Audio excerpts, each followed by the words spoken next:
Last video में हमने page number 19 तक कंप्लीट कर लिया था और आज आपका मोस्ट इम्पोर्टेंट आइए पता लगाएं इसके क्वेश्चनों को कंप्लीट करेंगे।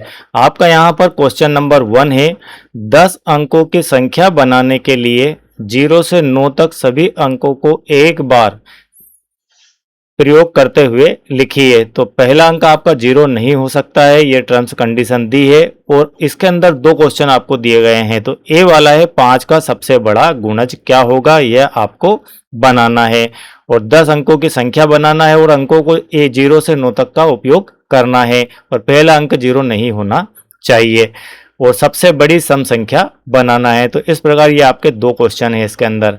तो हम एक एक करके सॉल्व करते हैं। ये आपका पहला क्वेश्चन। पहले ये समझते हैं कि 5 का गुणज क्या होता है। तो 5 का गुणज 5 की टेबल, ये 5, 10, 15, 20, 25 इस प्रकार से जो 5 के गुणज है वो आते चले जाएंगे। ठीक है, इसका कोई एंड नहीं है कि कहाँ तक आएंगे। तो आपको 5 का गुणज लिखना है और 0 से 9 तक के अंक प्रयोग करना है, पहला अंक 0 नहीं लेना है। तो 5 का सबसे बड़ा गुणज बनाने के लिए अंतिम अंक 0 या 5 होना चाहिए। ऐसा क्यों है? क्योंकि 5 के टेबल में आप देखेंगे तो लास्ट में आपको 5, 0, 5 आएगा, यानी कि आप लास्ट में 0 रख सकते हैं या फिर 5 रख सकते हैं। तो आप इसे घटते हुए क्रम में लिख लीजिए। 5 का गुणज बनाने के लिए 9, 8, 7, 6, 5, 4, 3, 2, 1 और 0 इस प्रकार से यदि आप कोई संख्या लिखेंगे तो ये एक संख्या हो गई और यह संख्या 10 अंकों की संख्या है और 5 को सबसे बड़ा गुणज भी होती है। तो आपको यह ध्यान रखना है कि गुणज लिखना है 5 का, यानी कि लास्ट में आपको क्या मिलना चाहिए, 0 या 5 मिलना चाहिए। हमने यहाँ पर 5 इसलिए नहीं रखा क्योंकि यदि हम यहाँ 5 रखते और यहाँ 0 रखते, इन दोनों को आप जगह बदल दें मान लीजिए, तो आपको यहाँ पर इतनी बड़ी संख्या नहीं मिलेगी, इससे छोटी संख्या हो जाएगी। ठीक है, तो सबसे बड़ी बनाने के लिए 5 को इसी सीक्वेंस में यहीं पर रखना होगा। बी वाला आपका क्वेश्चन है, यहाँ पर सबसे छोटी सम संख्या बनाना है। सम संख्या में आप समझते हैं कौन कौन से अंक होते हैं, 2, 4, 6, 8 और जिसके लास्ट में 0 हो, ऐसा नंबर सारा आपका सम नंबर होता है, सम संख्या होती है, जिनके लास्ट में ये अंक आ जाए। तो अंतिम अंक ये होना चाहिए, ये बात क्लियर हो गई।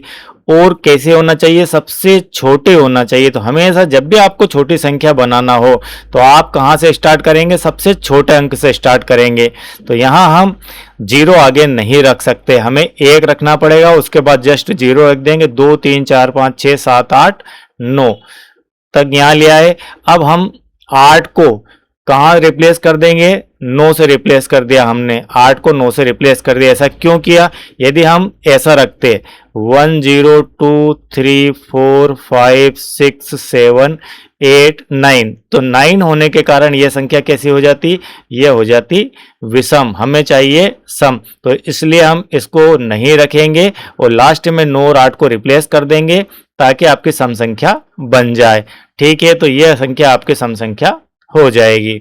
चलिए, इसके बाद प्रश्न नंबर 2 है, इसी पता लगाए का संख्या 10,30,285 शब्दों में 10,30,285 जिसमें 14 अक्षर है। कितने अक्षर है इसके अंदर, 14 अक्षर हैं इसके अंदर। 10,30,285 14 हिंदी के अक्षर है। 7 अंकों की ऐसी संख्या का नाम लिखिए जिसमें अक्षरों की संख्या अधिकतम हो। आपको 7 अंकों की संख्या, ये 3, 2, 5 और 2 7 अंकों की संख्या है, इसमें 14 अक्षर है। तो आपको 7 अंकों की ऐसी कोई संख्या लिखना है जिसमें अक्षरों की संख्या अधिकतम हो। तो वह संख्या आपकी हो जाएगी इसके आंसर में 8,78,773। तो 78,78,773। तो हमने बिल्कुल बड़े बड़े 78, फिर 78, फिर 73 इस प्रकार से उपयोग किया, तो इसमें 61 अक्षर आपके आ जाएंगे। इससे सबसे लंबी 7 अंकों की संख्या में से एक बनाता है। तो आपको हिंदी के अक्षर ध्यान में रखना है। इसी प्रकार से प्रश्न नंबर 3 है, ये सब आपको पेज नंबर 20 के ऊपर दिए गए हैं।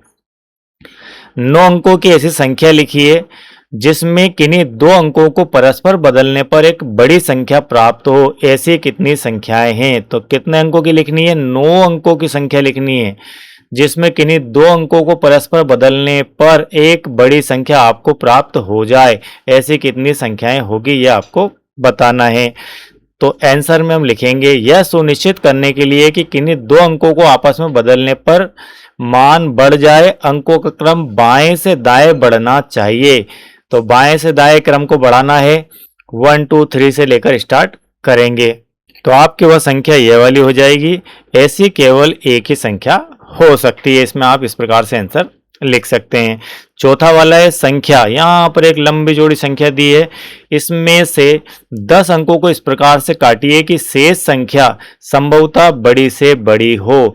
इस संख्या के अंदर से 10 अंकों को हमें हटाना है, 10 अंकों को हटाना और इस प्रकार से हटाना है कि जो बचे संख्या आपकी शेष वह बड़ी से बड़ी हो। तो ये नंबर है आपके 1 2 3 4 5, 1 2 3 4 5, 1 2 3 4 5, 1 2 3 4 5। बाईं से दाईं ओर हाईलाइट किए गए 10 अंकों को हटाने पर, अब यहाँ पर जो ब्लैक कलर से मैंने आपको अंक दिखाए हैं इनको आपको हटा देना है। देखिए 1 2 3 4, 1 2 3 4 और 1 2 इनको हम हटा देंगे। जो हमें संख्या प्राप्त होती है वह क्या रहेगी? 5 5, 1 2 3 4 इनको हटा दिया, यहाँ से 1 2 3 4 को हटा दिया, यहाँ से 1 2 को। ये 10 अंक हमारे हटाने का कहा था तो हमने 10 अंक यहाँ से हटा दिए। शेष हमारे अंक ये बचते हैं जो कि सबसे बड़ी संभव संख्या है। अब बड़ी संख्या बनाने के लिए हमें क्या करना होता है? सबसे बड़े डिजिट सबसे पहले लिखना है। ठीक है, 1 2 3 4 5 ये समझ लो, 1 2 3 4 5। इसमें सबसे बड़ा अंक क्या है? 5, तो 5 ले लिया। अब इसके बाद यदि आप 4 लेते हैं तो छोटी बन जाएगी, तो हम यहाँ पर एक और 5 ले लेते हैं। ठीक है, 2 बार 5 ले लिया। इसके बाद हम 1 2 3 4 को यहाँ से हटा देते हैं, 1 2 3 4 को यहाँ से 1 2 को हटा देते हैं। इसके बाद जो संख्या बचती है आपकी ये बचती है 5 5 3 4 5 3 4 5, ये हो गया आपका 3 4 5 और 1 2 3 4 5। इसके अलावा आप जिस भी नंबर को हटाएंगे आपको छोटी ही संख्या मिलेगी, तो सबसे बड़ी संख्या यही होगी। इसका कारण है कि हमने स्टार्ट किया है 5 से और 5 को 2 बार उपयोग कर लिया है और 1 2 3 4 5 को हटा दिया और 1 2 3 4 5 और फिर 1 2 को हटा दिया। ठीक है, चलिए इसके बाद प्रश्न नंबर 5 है। शब्द 12 और 13 में अक्षर र और हा समान है। 12 में हा, 13 में हा।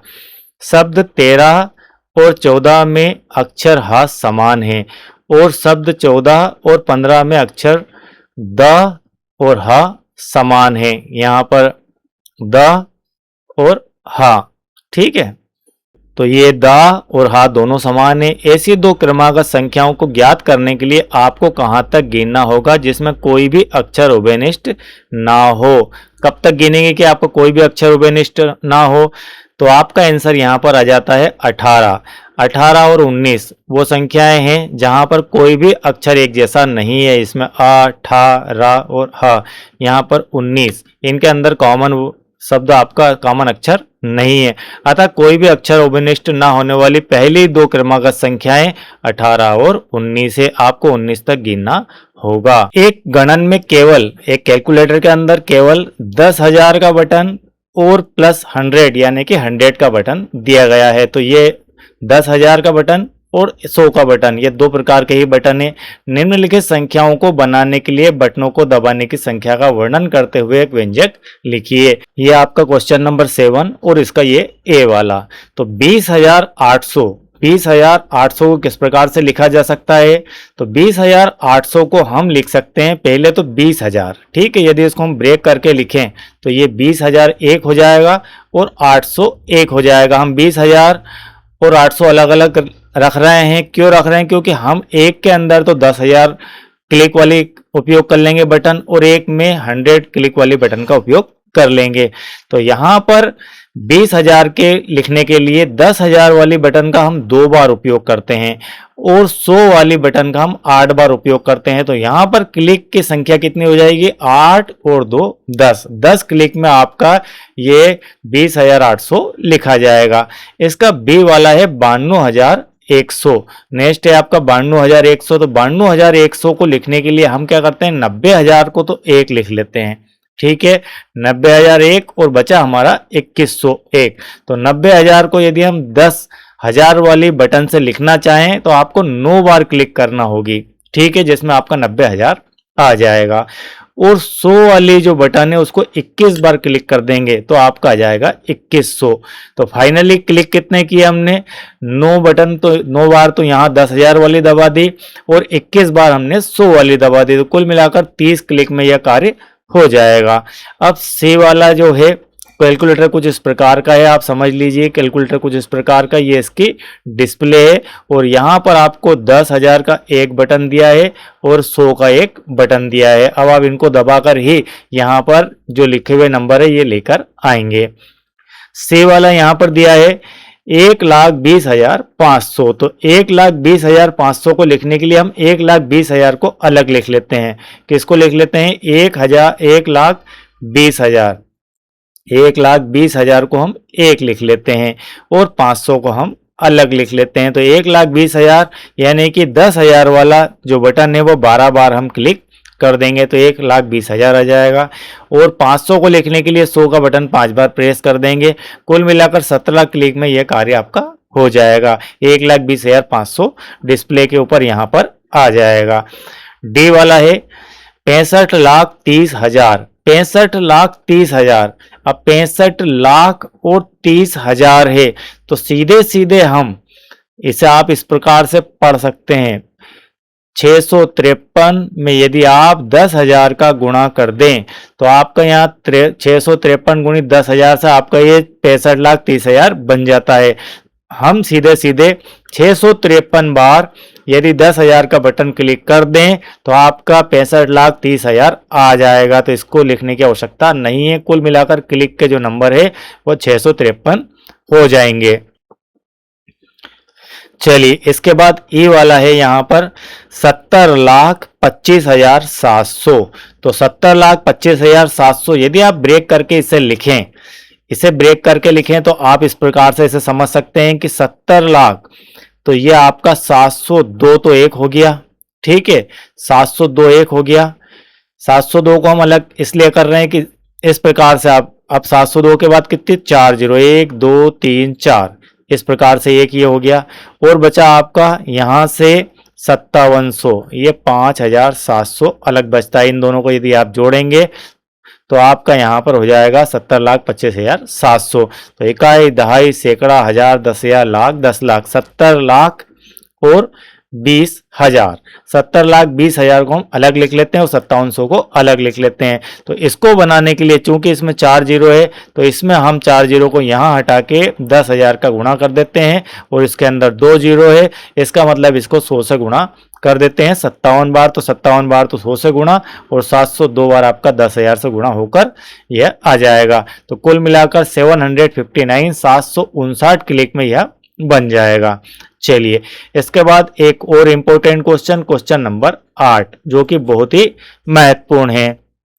ये क्वेश्चन आपके एग्जाम में आ सकते हैं। कितने लाख मिलकर 1 बिलियन बनाते हैं? तो कितने लाख मिलकर 1 बिलियन बनाते हैं? तो 1 बिलियन जो होता है आपका वह होता है 100 करोड़ के बराबर, जिसे हम 1 अरब भी लिख सकते हैं। तो 1 बिलियन आपका 1 अरब के बराबर होता है। तो ये अमेरिकन पद्धति, ये भारतीय पद्धति और ये आपका 100 करोड़। ठीक है, तो 1 बिलियन का मतलब होता है 100 करोड़। और लाख कितना होता है? लाख के ऊपर 5 जीरो होती है, 1 के ऊपर, तब जाकर आपका ये 1 लाख बन जाता है। तो 1 बिलियन यानी कि 1 अरब। 1 अरब कौन सी संख्या है आपकी? 1 अरब यह वाली संख्या है, इसे आप 1 अरब भी कह सकते हैं। ठीक है, ये 1 अरब के बराबर है। इकाई, दहाई, सैकड़ा, हजार, 10,000, लाख, 10 लाख, करोड़, 10 करोड़ और अरब। इसके अंदर आपको 9 जीरो देखने को मिल जाएगी। अब 1 लाख में जीरो की संख्या कितनी है? 5। तो हम 5 जीरो ये अलग रख ली, 1 लाख हो गया। बची कितनी? ये 3 और 2 5, तो ये आपका 1 लाख हो जाता है। बची क्या हमारे पास? 1 2 3 4 जीरो, तो ये हो गया आपका 10,000। तो 10,000 गुणित 1 लाख लिख देते हैं आप 1 अरब को। ठीक है, तो यहां पर आपका हो जाता है, आप इसे यहां पर मिटा दीजिए, नहीं तो आप इसे क्रॉस कर देंगे। तो आपके 1 बिलियन में कितने लाख हो गए? 10,000 लाख। 10,000 लाख होते हैं 1 बिलियन के अंदर। तो 1 लाख को यदि 10,000 से आप गुणा कर दें तो 1 बिलियन बन जाता है। समझ गए? यदि आपसे कहा जाए कि 1 लाख में कितने हजार होते हैं, 1 लाख में कितने, ठीक है, में कितने हजार, तो कैसे निकालेंगे? तो 1 लाख आप इस प्रकार से लिख लीजिए। बहुत आसान ट्रिक बता रहा हूं मैं आपको। 1 लाख लिख लिया। हजार में कितने जीरो होती है? 3 जीरो होती है। तो हम कह सकते हैं कि 100,000 होंगे। 1 लाख में कितने हजार होंगे? 100,000 होंगे। तो इस प्रकार से आप बड़ी आसानी से इसे देख सकते हैं, समझ सकते हैं। इसके बाद एक और मोस्ट आईएमपी क्वेश्चन आपका यहाँ पर है। बड़ा ही मस्त और बहुत बढ़िया क्वेश्चन है। आपको 1 से 9 तक की छायांकित संख्या पत्रकों के समूह दिए गए हैं। नीचे दिए गए प्रत्येक बक्से में एक संख्या पत्रक को रखकर निम्न परिणामों को प्राप्त कीजिए। सबसे बड़ा संभावित योगफल आपको बताना है। तो आपको कार्ड कौन कौन से दिए गए हैं ये देख लो। 9 का, 8 का, 7 का, 6 का, 4 का, 5 का, 3 का, 2 का, 1 का।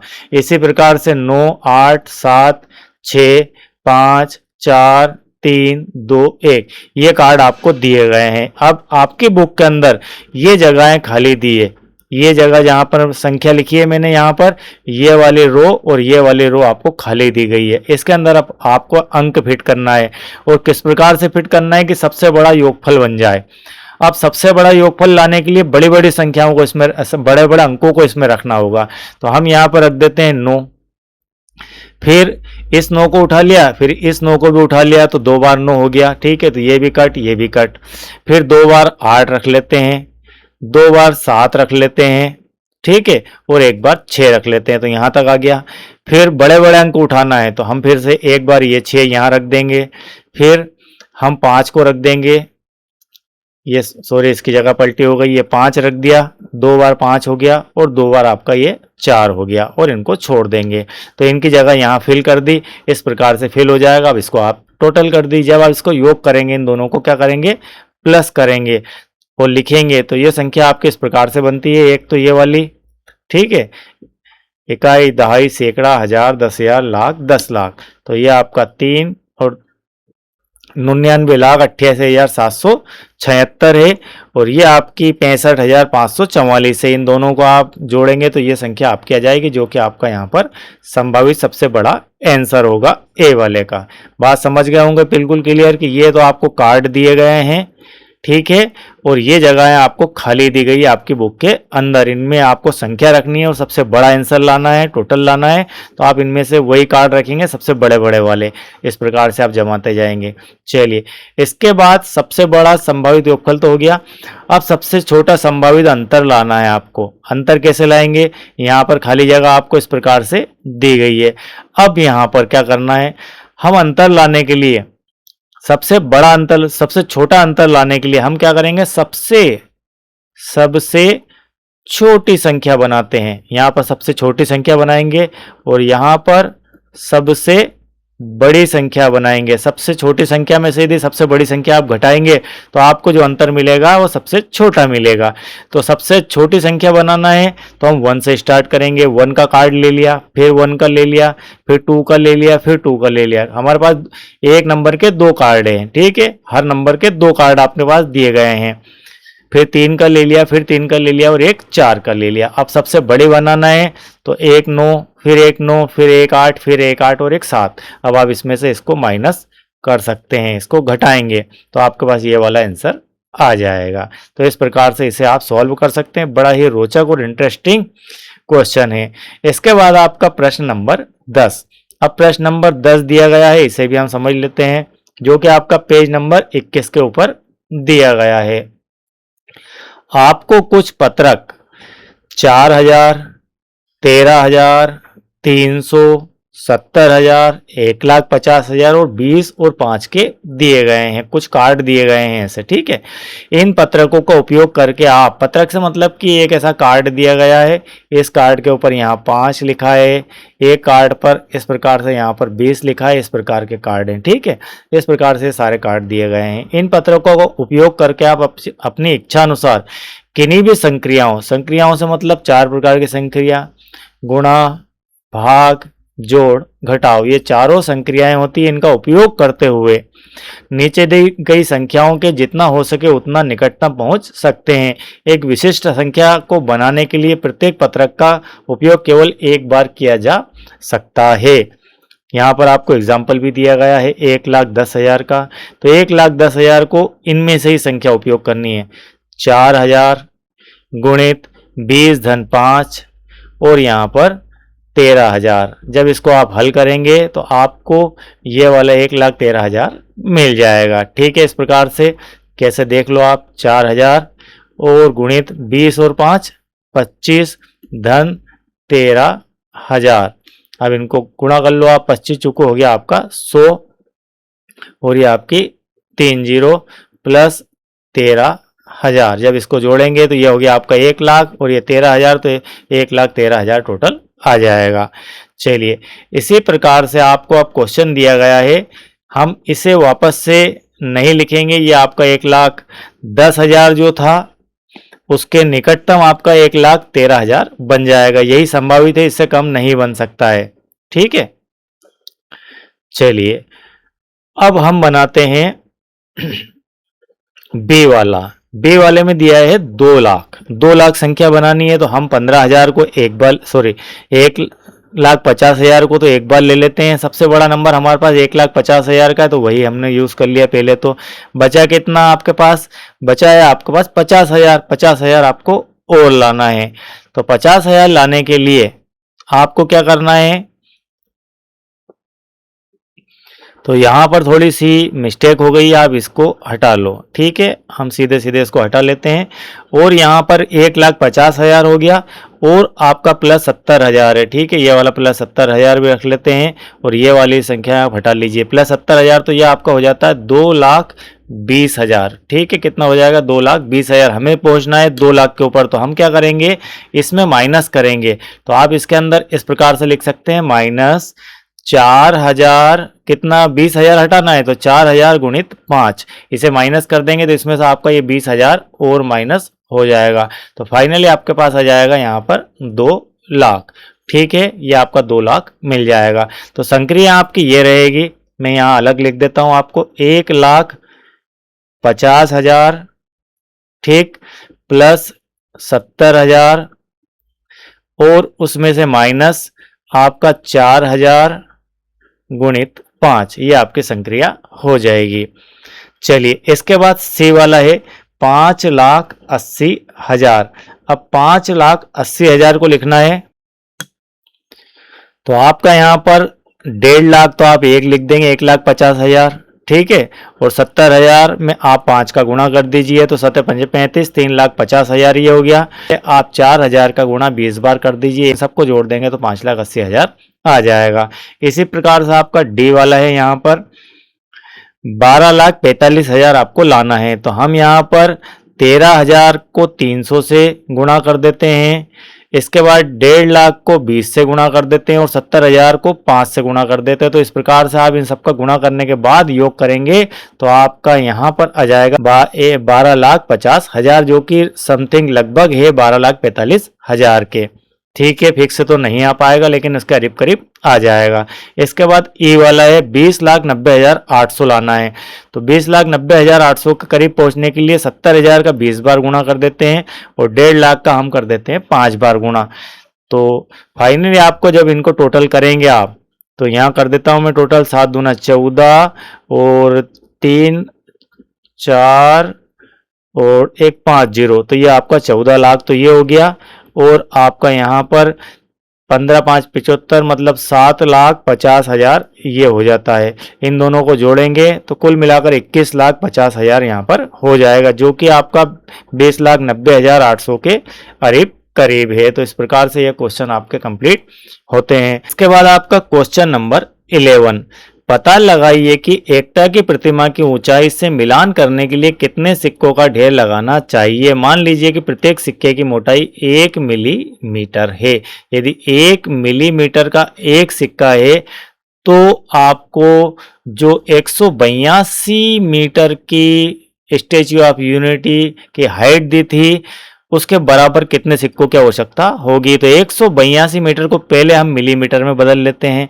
तो मिलीमीटर में बदलने के लिए, ठीक है, हम जानते हैं कि 10 मिलीमीटर बराबर होता है 1 सेंटीमीटर, और 100 सेंटीमीटर 100 सेंटीमीटर बराबर होता है 1 मीटर। चूंकि हमें यह मीटर में दी है, तो 1 मीटर में कितने मिलीमीटर होंगे, तो 1 मीटर के अंदर आपके 10 और ये 100 दोनों का गुणा हो गया, तो 1000 मिलीमीटर हो जाएंगे। ठीक है, 1 मीटर के अंदर 1000 मिलीमीटर हो जाएंगे।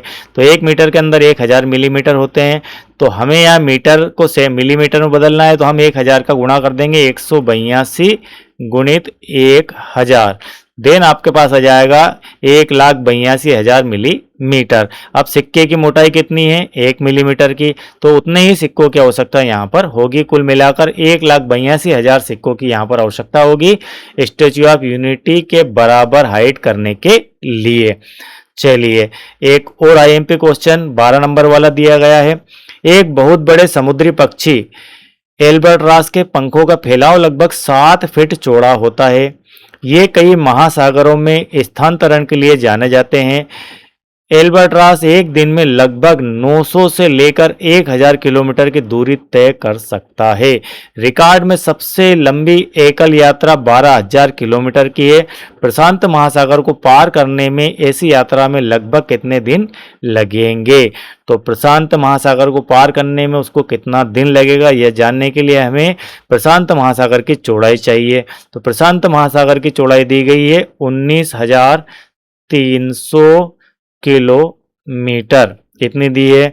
अब वह एक दिन में कितनी उड़ान भरता है, 1000 किलोमीटर की। तो हम क्या करेंगे, इसमें सीधे सीधे 1000 का भाग लगा देंगे। ठीक है, 1000 का भाग लगा दिया तो आपका यहाँ पर 10 से 10 10 से 10 फिर इसके कारण यहाँ दशमलव आ जाता है। कुल मिलाकर 19.3 दिन लगेंगे।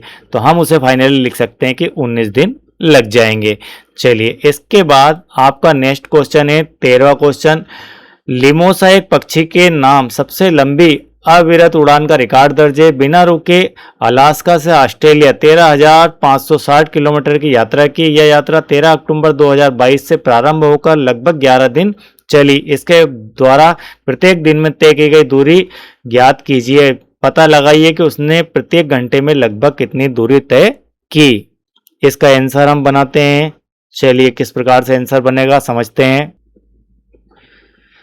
सबसे पहले दूरी कितनी दी गई है ये तो समझ लो आप। दूरी कितनी दी है, दूरी दी है 13,560 किलोमीटर। और कितने दिन यात्रा रही, तो दिनों की संख्या हम लिख सकते हैं, दिनों की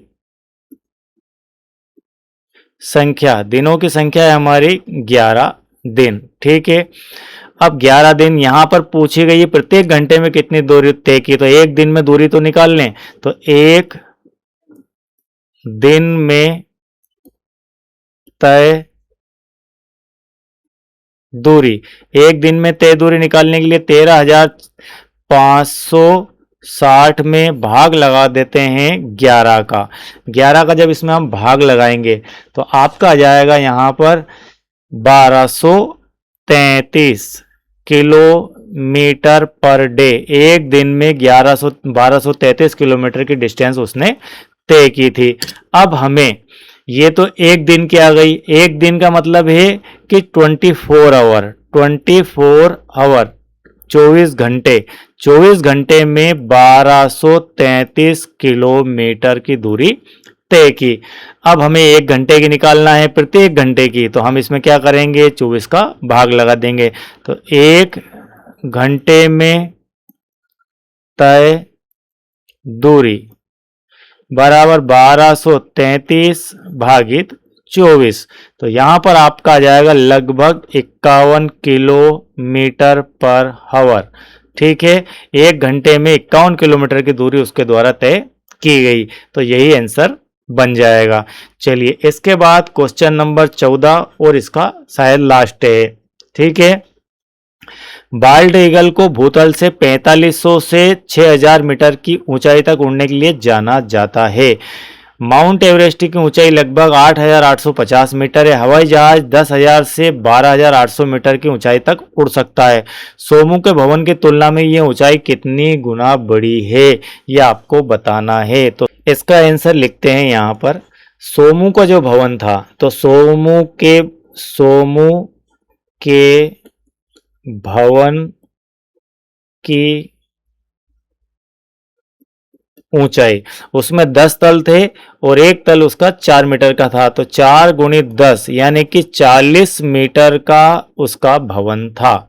ठीक है, अब बोल्ड ईगल की बात की जा रही है, तो सोनू के भवन की तुलना में ऊंचाई इसकी कितनी है, 4500 ले लेते हैं मिनिमम वाला, 4500 इसको लेके चलते हैं। तो सोमू के भवन की तुलना में इसकी ऊंचाई कितने गुना है, तो उड़ने के लिए जाना जाता है, तो इसके पहले तो निकालते हैं कितने गुना है। तो सोमू यहाँ लिखेंगे हम, सोमू के भवन, एक एक से तुलना करते हैं। पहले हम करते हैं बाल्ड ईगल की, तो भवन, सोमू के भवन की तुलना में ऊंचाई। ठीक है, तो तुलना में ऊंचाई निकालने के लिए हम क्या करेंगे, 4500 4500 में भाग दे देते हैं 40 का। ठीक है, तो यहाँ पर आपका आ जाता है 112.5। तो 112.5 गुना हाइट है इसकी। सोमू के भवन की तुलना में बॉल्ड ईगल जो उड़ती है उसकी ऊंचाई जो है वो 4500 से 6000 मीटर की दी थी, तो हम किसी एक को मान लेते हैं 6000 मीटर, यदि 4500 मीटर यदि लेते हैं तो इतने गुना इसकी ऊंचाई हो जाएगी, यानी कि उस भवन की तुलना में इतनी ऊंचाई, इतने गुना ऊंचाई तक वह उड़ती है। सेकंड वाला यहाँ पर माउंट एवरेस्ट का दिया है, तो सोमू के भवन की तुलना में इसको माउंट एवरेस्ट का निकाल लेते हैं। सोमू के भवन की तुलना में माउंट एवरेस्ट, ठीक है, माउंट एवरेस्ट की तुलना कर देते हैं 8,850। ठीक है, ये मीटर दी गई है, उसके भी मीटर में है, तो यहाँ 8,850 भागित 40 मीटर। अब इसको भाग लगा देते हैं, भाग लगाने पर आ जाएगा 221.2। इतने गुना ये वाला माउंट एवरेस्ट है उसके भवन की तुलना में। यदि भवन इतना है तो माउंट एवरेस्ट में तक जाने के लिए 221 भवन ऐसे खड़ा करना पड़ेंगे, तब जाके सोनू का भवन जो है माउंट एवरेस्ट की ऊंचाई के बराबर हो पाएगा। अब नेक्स्ट यहाँ पर दिया है हवाई जहाज, ये 10,000 से लेकर 12,800, तो अब इसकी तुलना कर देते हैं। ठीक है, तो हवाई जहाज से तुलना, हवाई जहाज से तुलना कर देते हैं, तो ये कितना है 8, आपको दिया है ये 10,000। अब 10,000 में हम 40 का भाग लगा देते हैं, तो ये आपका आ जाएगा 250। ठीक है, 0 से 0 कट गया, 4 से आपने 1000 को काटा तो 250 गुना ये हाइट रखता है। तो इस प्रकार से ये आपका क्वेश्चन यहाँ पर कंप्लीट हो जाता है। आई होप कि ये बिल्कुल पार्ट आपको क्लियर समझ में आ गया होगा। और नेक्स्ट वीडियो में हम आपका चैप्टर नंबर 2 को स्टार्ट करेंगे। यदि आप चैनल के साथ नए हैं, मुझे पहली बार देख रहे हैं, सुन रहे हैं और आपने चैनल को सब्सक्राइब नहीं किया है तो चैनल को सब्सक्राइब कीजिए। वीडियो बेहतर लगते हैं तो इसे लाइक कीजिए, और पूरा मैथमेटिक्स कक्षा 6 और 7 का आपको प्लेलिस्ट में देखने को मिल जाएगा। Thank you very much.